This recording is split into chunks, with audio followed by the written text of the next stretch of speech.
आदरणीय सदगुरुदेव श्री सुखदेव भगवान जी राजा परीक्षित से कहते राजा 84 कोस के ब्रज में जितनी भी गोपियाँ थीं सारे गोपियों की मनोकामना को पूर्ण करने के लिए ठाकुर जी रासलीला करते हैं। शरद ऋतु के पूर्णिमा की रात्रि के समय जमुना जी के किनारे पहुंच जाते हैं। वहां जाकर कदम्ब के वृक्ष के नीचे खड़े होकर और बहुत ही सुंदर मुरली की धुन छेड़ते हैं। जैसे ही भगवान ने मुरली बजाना प्रारंभ किया कि 84 कोस के ब्रज में भी जितनी भी गोपियाँ थीं, ग्वालिनियाँ थीं, सबको ऐसा लगा कि ठाकुर जी हमें बुला रहे हैं। बोलो जय श्री कृष्ण। कोई अपने पति की सेवा कर रहे थे तो पति की सेवा छोड़कर और ठाकुर जी के पास दौड़ गए। कोई अपने सास ससुर को भोजन करा रही थी तो वह छोड़कर चली जाती है। किसी ने भोजन सब बनाते समय भोजन में नमक डाला, मिर्चा डालना भूल गई और सब अपने अपने कार्य को छोड़कर और कुछ ही क्षणों में उस जमुना जी के किनारे हजारों हजारों की संख्या में गोपियां पहुंच गई। उन्हें ऐसा लग रहा था कि हमारे कान्हा हमारे नाम को लेकर पुकार रहा है, और जब कान्हा पुकारे तो अपने आप को कौन रोक पाएगा। सारी गोपियां जब भगवान के पास पहुंची तो भगवान उन्हें देखकर बड़े प्रसन्नचित हुए और सारी गोपियां ठाकुर जी को प्रणाम करती हैं। ठाकुर जी कहते हैं, हे देवियों, आप लोग आई हो, आपका स्वागत है। स्वागतम महाभागा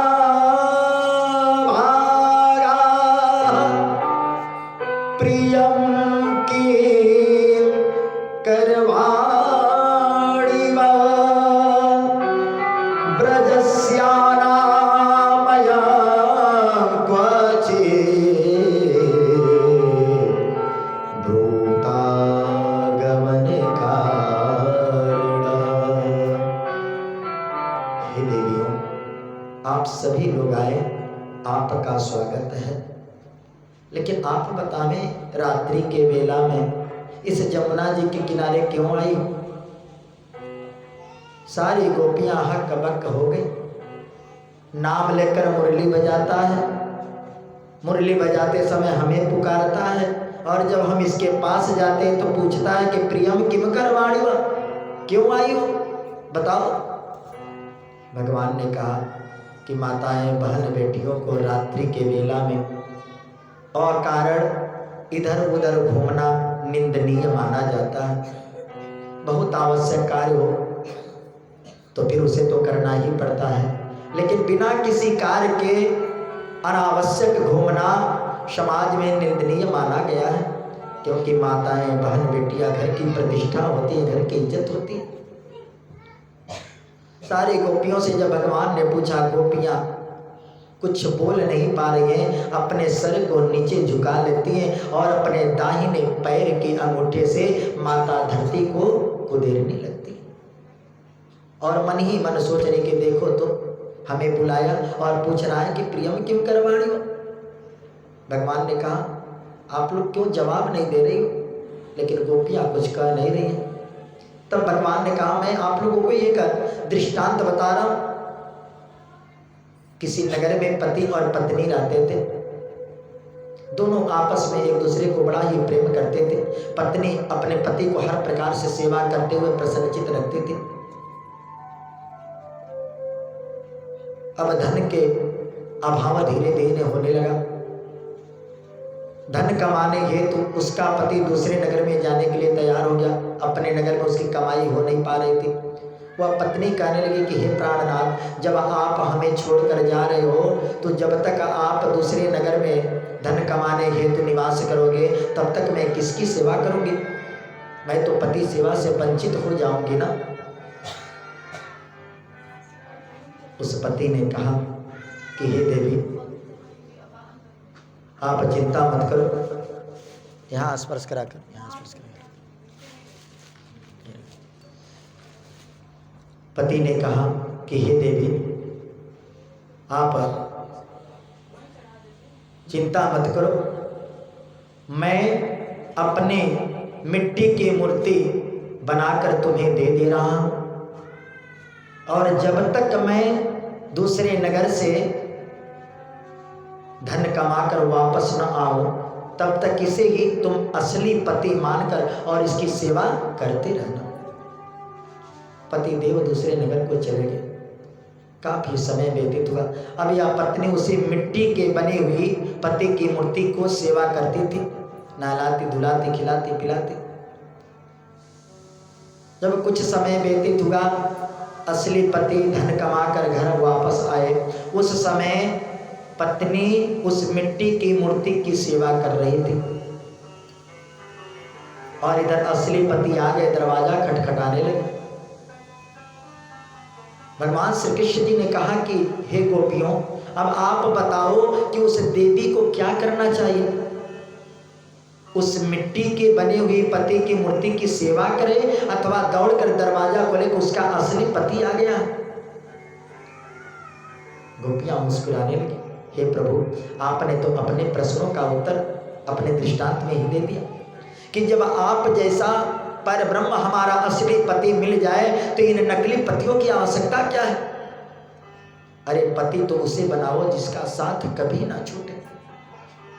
और हम सारे जीवों के असली पति तो परम पिता परमेश्वर है ना जी। बोलो जय श्री कृष्ण। जय श्री कृष्ण। और इन मिट्टी के बनी हुई पत्तियों से इतना संबंध मत जोड़ो, क्योंकि इनका तो एक न एक दिन साथ छूट जाना है। इस संसार में जो भी हमारे सगे संबंधी नात रिश्तेदार हैं ना, मैया आपको बतावें, वह टिकाऊ नहीं है, अस्थाई नहीं है। एक न एक दिन सबका साथ छूटना है। और सत्यता यही है कि सबको एक न एक दिन अपने घर वापस जाना है, जहां से हम आए हैं। और हम कहां से आए हैं? हमारी यात्रा जहां से हुई है, पुनः हमें घूम फिर कर वापस वहीं जाना है। और जब हम अच्छे कर्म करेंगे तब तो हमें भगवान की भक्ति प्राप्त हो जाएगी। और अगर कुकर्म करेंगे, धर्म की मर्यादा का पालन नहीं करेंगे, तो फिर तो हमें जीवन मरण के चक्कर में निरंतर लगे रहना है। आने जाने का कार्य लगा रहेगा।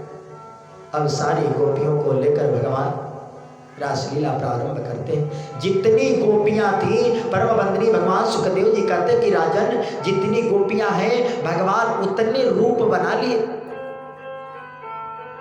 वह गोपियां साधारण स्त्री नहीं थी। भगवान के 24 अवतारों का वर्णन श्रीमद् भागवत महापुराण में हुआ है ना। 24 अवतारों में जितने भी अवतार हुए हैं, और उन अवतारों में जैसे जैसे लोग उनको देखकर भगवान को अपने मन में इच्छा प्रकट किए हैं, उन सारे लोगों की इच्छाओं को पूर्ण करने के लिए आज भगवान ने सबको 84 कोस के ब्रज में गोपियां बनाई और अपने नारायण बनकर पहुंचे।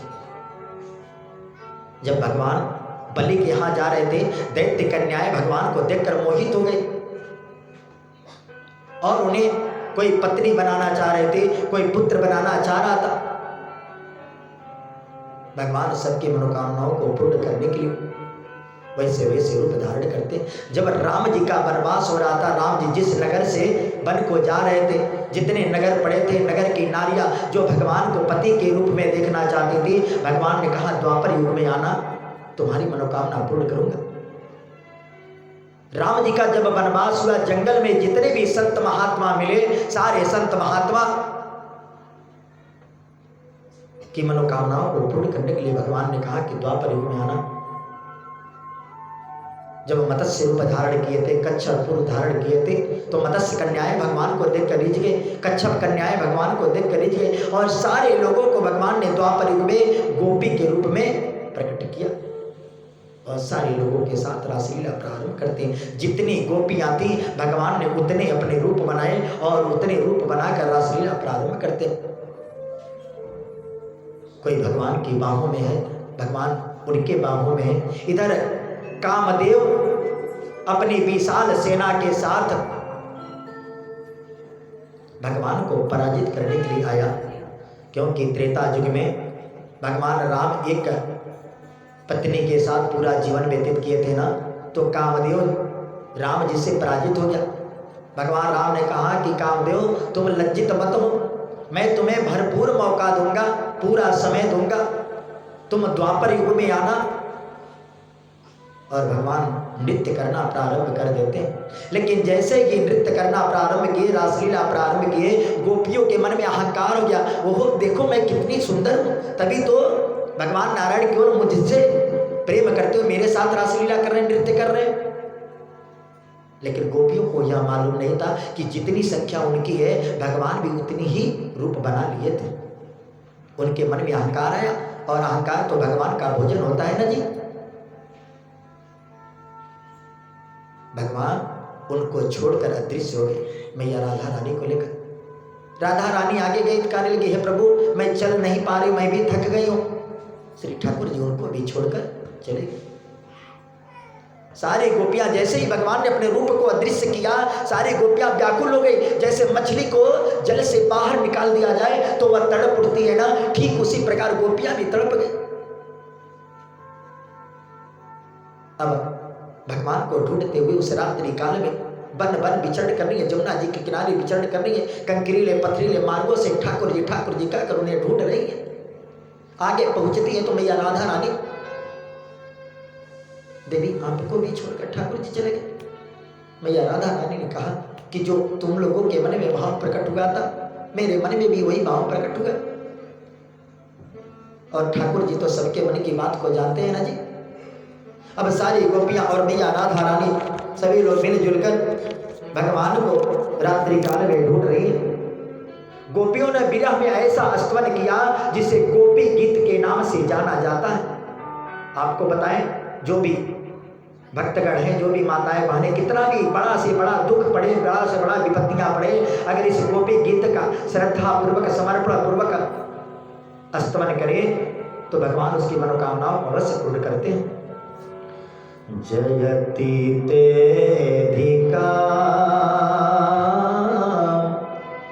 जन्मना प्रजा श्रयत इंदिरा सस्वतत्र हि जयति तेधिका जन्मना प्रजा श्रयत इंदिरा सस्वतत्र हि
विरह गीत गाती हैं भगवान उनके विरह को सुनकर अपने आप को रोक नहीं पाते।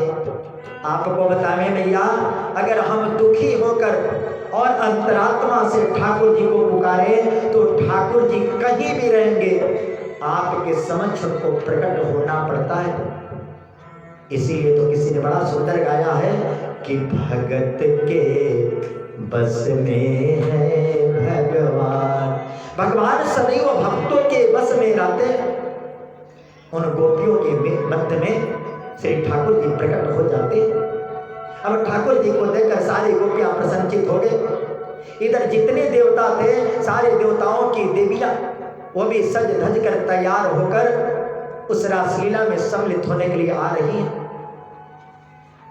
भगवान भोलेनाथ, माता पार्वती जी श्रृंगार करके तैयार हो रही थी। भगवान भोलेनाथ जी ने पूछा, देवी कहाँ जा रही हो? मैया ने कहा कि आज हमारे ठाकुर जी रासलीला कर रहे हैं और उसी रासलीला में हम सम्मिलित होने जा रहे हैं। भोलेनाथ जी ने कहा, देवी ऐसा करो कि मैं भी चलूं। मैया ने कहा, उस रासलीला का नियम है कि केवल ठाकुर जी पुरुष के रूप में हैं और सभी स्त्रियां वहां जाएंगे। भोलेनाथ जी ने कहा, देवी हमें भी स्त्री बना दो, जैसे माताएं बहनें आभूषण धारण करती हैं, वस्त्र धारण करती हैं। मैया ने कहा, ठीक है प्रभु, तो तैयार जाओ। और ठाकुर जी किस रासलीला में सम्मिलित होने के लिए भोलेनाथ जी स्त्री का रूप धारण कर रहे हैं। बड़ा सुंदर भजन है, आप लोग देखें कैसे कैसे भोलेनाथ जी तैयार हो रहे हैं और तैयार होते जा रहे हैं। और बीच बीच में मैया से पूछते जा रहे हैं कि देवी कुछ बाकी तो नहीं है ना? कि शिव ने श्रृंगार किया है, गौरा क्या बाकी? गौरा हंस कर ये बोली, हो गौरा हंस कर ये बोली, सजन थोड़ा है बाकी, शिव ने श्रृंगार किया है, गौरा क्या बाकी? शिव ने श्रृंगार किया है, गौरा क्या बाकी? गौरा हंस कर ये बोली, हो गौरा हंस कर ये बोली, सजन थोड़ा है बाकी, शिव का श्रृंगार हुआ है, गौरा क्या बाकी? हो शिव ने श्रृंगार किया है, गौरा क्या बाकी? जय हो।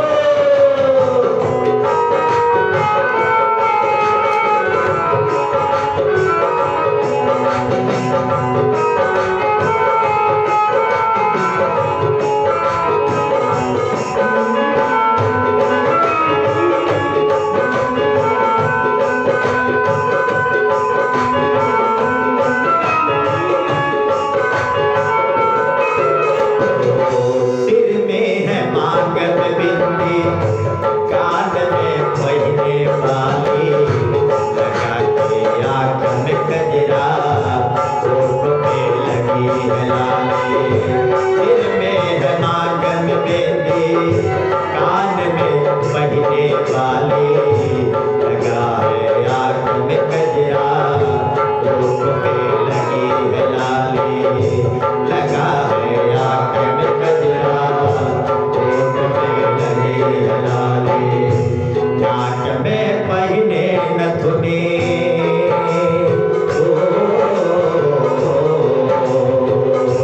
नाक में पहिने नथुनी, कहो अब क्या है बाकी? भगवान भोलेनाथ जी मांग में बिंदी लगा लिए, कान में बाली पहन लिए, आंखों में कजरा लगा लिए, ओठों पे लाली लगा लिए और नाक में नथनी पहनकर मैया से पूछ रहे हैं, कहो अब क्या है बाकी?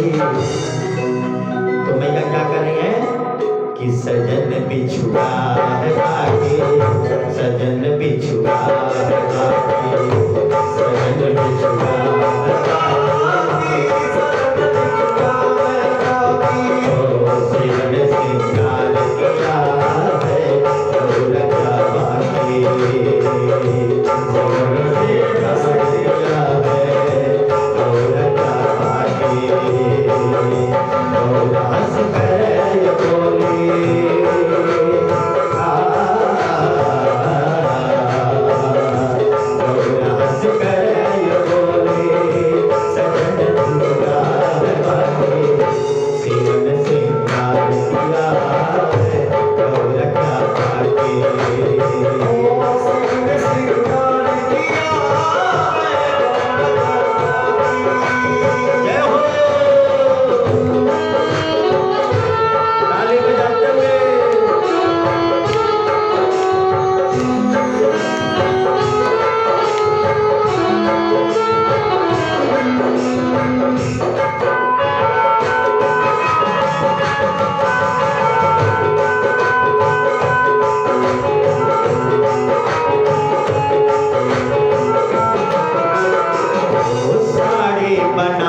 कर धनी माल मद्रास की पहने शोभा क्या उसकी कहने।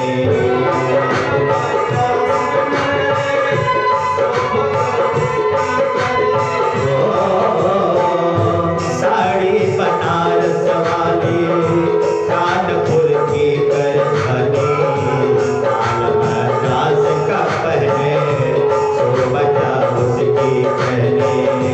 पाँव में पहने पायल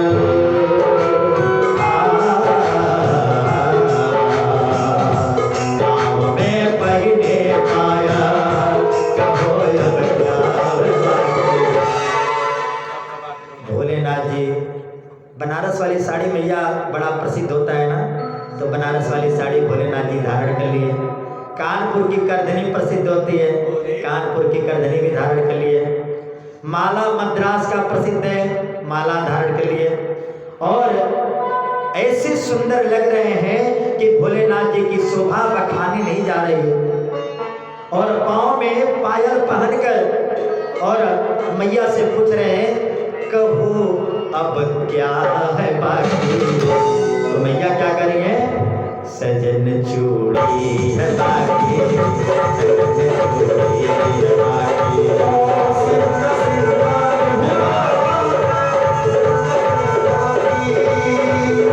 सजन चूड़ी है बाकी, सजन चूड़ी है बाकी।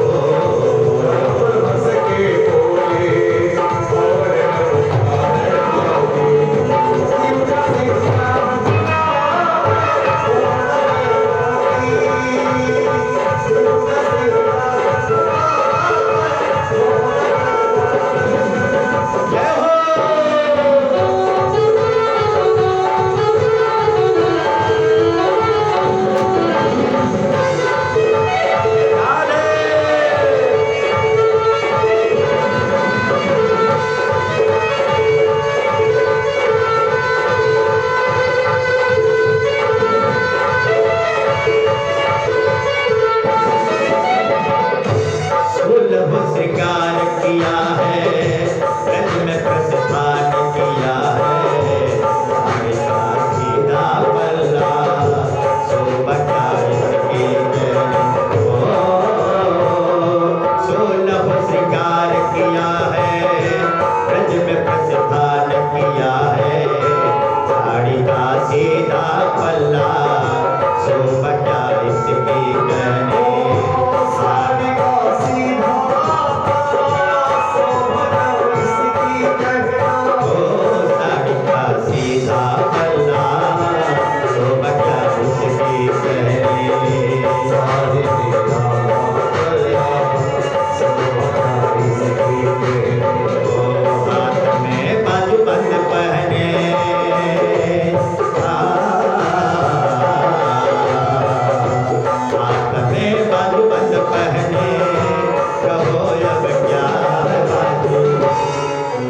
भोलेनाथ जी 16 श्रृंगार कर लिए जो माताएं करती हैं, और ब्रज में प्रस्थान भी कर लिए, हाथों में बाजूबंद भी पहन लिए हैं। अब उनकी शोभा बखानी नहीं जा रही है। फिर मैया से पूछ रहे हैं कि देवी कहो अब क्या है बाकी। तो मैया क्या कर रही हैं, दोनों हाथ ऊपर करके क्या करना है, किया घूंघट है बाकी, किया